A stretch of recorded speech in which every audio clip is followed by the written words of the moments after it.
AEW Dynamite had some highs and it had a couple of lows this week. This is my review of that episode of Dynamite on Screw the Script.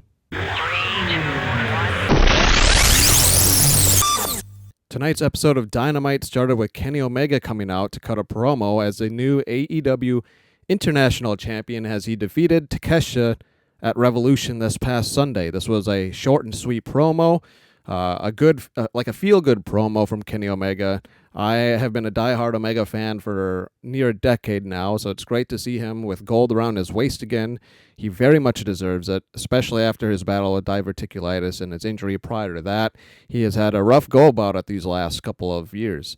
But AEW now has a new international champion in Kenny Omega. He set out the challenge, basically, that, he's going to defend this belt honorably is basically what he was getting at. And we will see that at the accumulation of the tournament, or somewhat of a tournament, I guess. It's really only 8 guys involved that are going to be fighting to compete against Omega at Dynasty for that belt.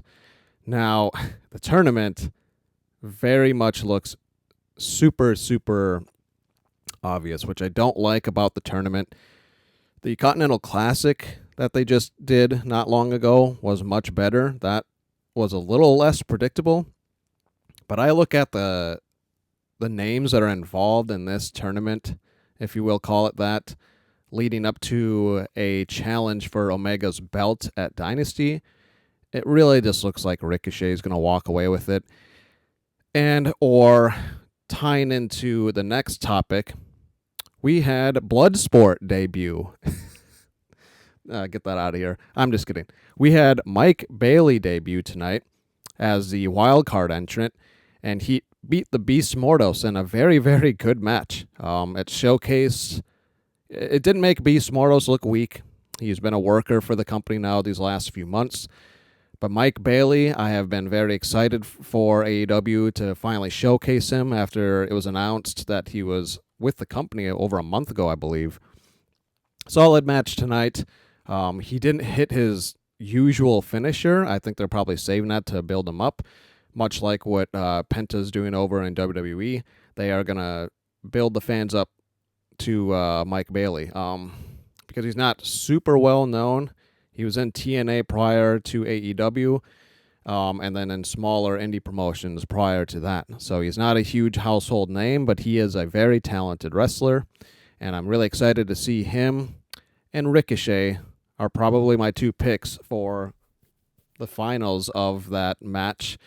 And actually, I live in the Midwest, so I'll be going to one of the shows coming up here to see part of that tournament. So I'm really excited for that as well. But I really do think, just looking at that collection of guys involved, it's really just going to come down to Ricochet and hopefully Mike Bailey, not Orange Cassidy. And I know I'm kind of bouncing all around here, but we'll get to the Orange Cassidy stuff later and how I feel about that. But that's my coverage on Omega's promo and then kind of tying into the first tournament match that happened tonight. Quick few things to get out of the way. We saw Ricochet with the backstage promo after his loss to Swerve, saying that, yeah, he may have lost, but he is still very much a top threat in the company, and, rightfully so. Like I said a moment ago, I think he's going to be arguably probably the one to win this challenge for Omega at Dynasty. If it's not him, it'll be Orange Cassidy or hopefully Speedball Mike Bailey, or long shot, maybe we see Mark Briscoe win it all. Not much to be said on the promo. We also saw a quick squash match with the Ops. Not sure how I feel about them yet. I don't know if I like the name.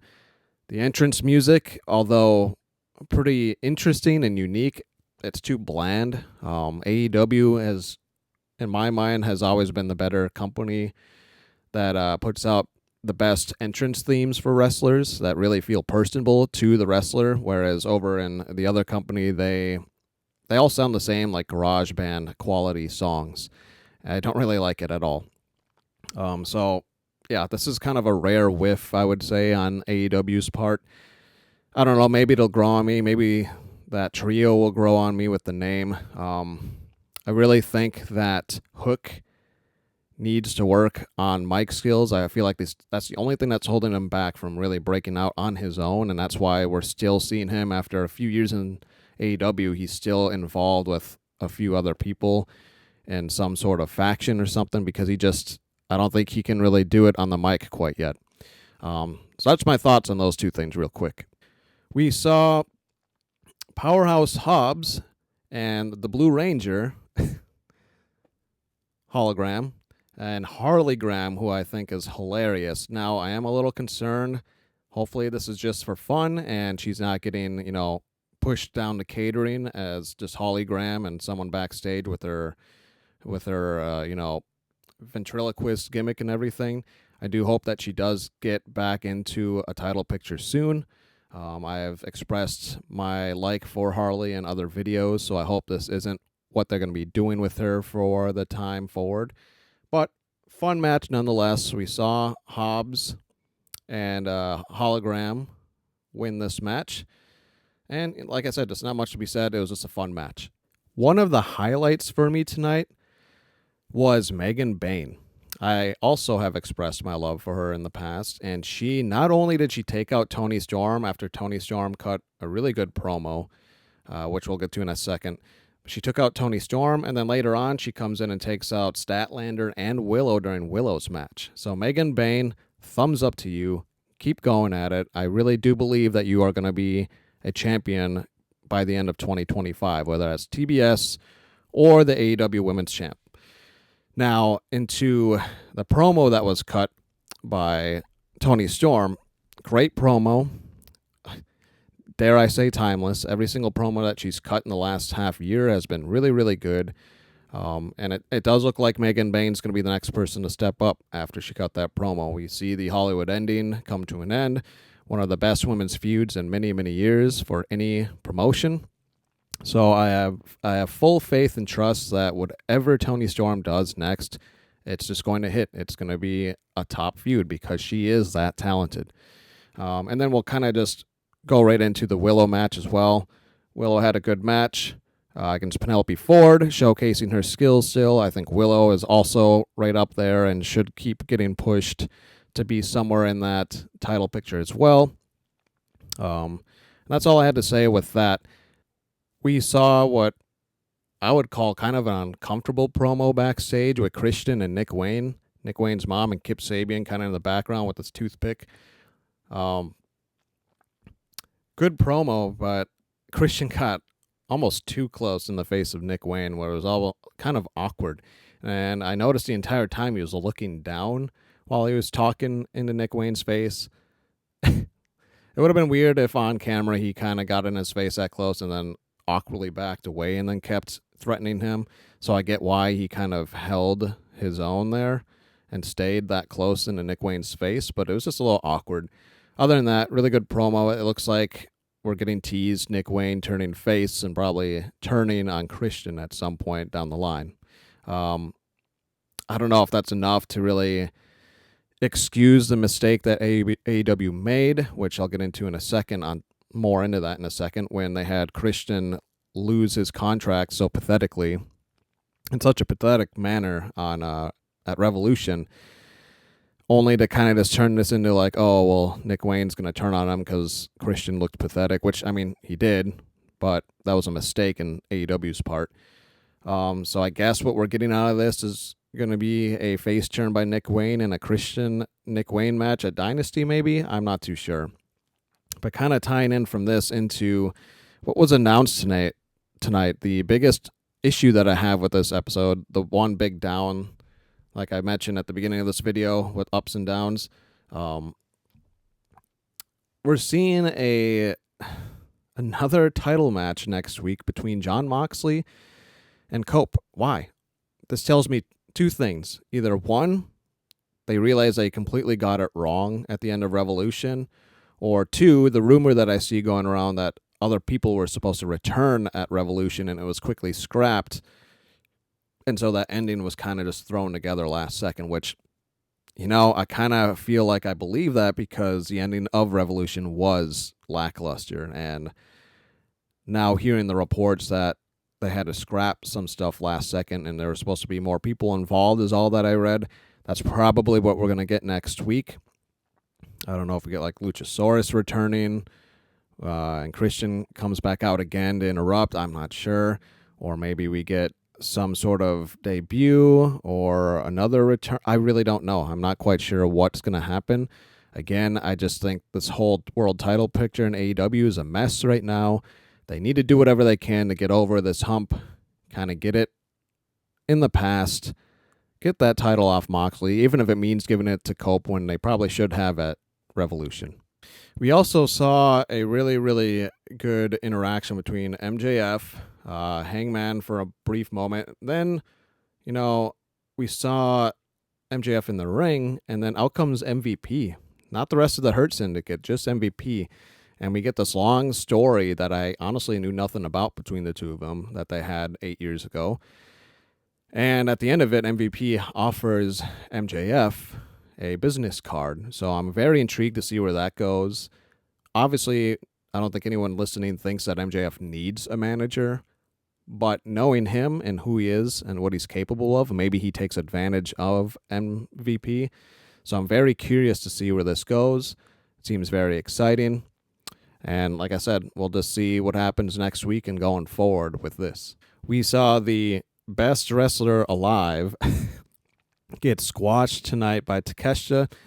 Obviously, Takeshita looked pissed off that he lost his belt to Kenny Omega. Rightfully so, excuse me. And it made Takeshita look great. He doesn't look weak after losing to Omega. The whole Max Caster thing is funny, but I don't know how long they're going to keep up with this. I was expecting Mike Bailey to debut for this open challenge, but instead it was that wild card. Maybe next week when he does it again, or whenever he does do this again, we get Josh Alexander, or maybe we get a returning Gabe Kidd that's officially signed to AEW, because I do still think that's going to happen at some point this year. Because rumor is his New Japan contract is coming to an end, and as far as I know, haven't seen reports that he's re-signed. So that's all I had to say on that. Just quick, funny bit. Takeshita went over hard, and I'm sure he's going to get right back into a title picture soon. Will Ospreay, after that epic steel cage win over Kyle Fletcher, cut an insanely good promo tonight, basically calling his shot at All In. He's going to go for one of the big titles, because he really is, it's the truth, he really is one of the top guys now in the company after that win. Rightfully so. He's had banger after banger after banger match since he's joined AEW, and it's just going to keep going. He hasn't had one bad match. I can't think of a match off the top of my head anyway in the last year that's been bad for him. So props to Will Ospreay. I'm excited to see if he gets a world title shot going forward months down the line here for All In July. Whether that's against Moxley still, Swerve if he wins the title, or really anybody else, frankly. He's going to put on match of the night because Will Ospreay is, as he says, on another level. So the other kind of downer that I had for this show, besides just the mess of the world title picture, was the main event. Orange Cassidy is a good worker, and he's solid in the ring, but we saw his run for a long time as champion. I believe it was the international champion last year. He doesn't need another run. I do not want to see him win this tournament, although it looks very likely that it's going to come down to either him and Ricochet or Speedball Ricochet. If it does come down to him and Ricochet, I'm going to be honest, I'd rather see Ricochet versus Omega at Dynasty, not Orange Cassidy. So this was kind of a downer for me. This should have been a match at the beginning or middle of the show and not the finish of the show. It was still a solid match, yes. But again, we all knew that Orange Cassidy was going to win this match just because, for whatever reason, he almost feels like Superman in the company. He rarely loses. And I'm just kind of, I don't know. I don't know what it is. I'm just not super into the Orange Cassidy as a top guy sort of push. He's great as like a gimmick and fun comedic wrestler that can pull off surprising wins. I really liked how they used him early on in the company when he had, honestly, my favorite match still of his was from like 3 years ago when he faced Pac. I forget at what show it was. It wasn't a regular episode of Dynamite, I don't believe. I think it was at some pay-per-view, maybe like a Full Gear or something 3 years ago. But that match that he had with Pac, that's still my favorite match that he had, and that was back when he wasn't considered like a top guy in AEW. He was just that, that funny comedic gimmick wrestler that surprised people when he could actually go in the ring. And I wish they would just go back to that with him. It's all he needs. He doesn't need this world title push at all. So that's all I had to say on that. That was kind of a downer for me. So between Revolution and Dynamite tonight, that's two back-to-back AEW shows that just kind of left a sour taste in my mouth at the end of it. So I hope they kind of fix that going forward. But again, that's just my opinion. Maybe you love Orange Cassidy. I don't know. But I, for one, really do hope that it comes down to Ricochet and Speedball or Ricochet and Mark Briscoe for that finals tournament match. And whoever wins that match rightfully gets to go on to face Omega at Dynasty. Overall, this show had some exciting and fun moments, and then it had some down moments. So it was honestly an average Dynamite. I'd give it like a 6.5 or 7 out of 10. Nothing crazy fun happened. The highlight of the night was Speedball's debut for me, and that the promo between MJF and MVP, and then the Will Ospreay promo. Other than that, and Megan Bayne. Megan Bayne was a highlight too. The rest, could have gone without, but some solid matches all around. Just, again, the Orange Cassidy main event I didn't like. And then just a world title picture is a mess. So please, AEW, please, Tony Khan, get this fixed earlier into 2025 before we get to mid-2025. And get the world title picture fixed before All In, because I, for one, as a fan, do not want this mess to be happening still for arguably their biggest show of the year come July. That's all I had on this episode of Screw the Script. This again was Maverick. Thanks for watching.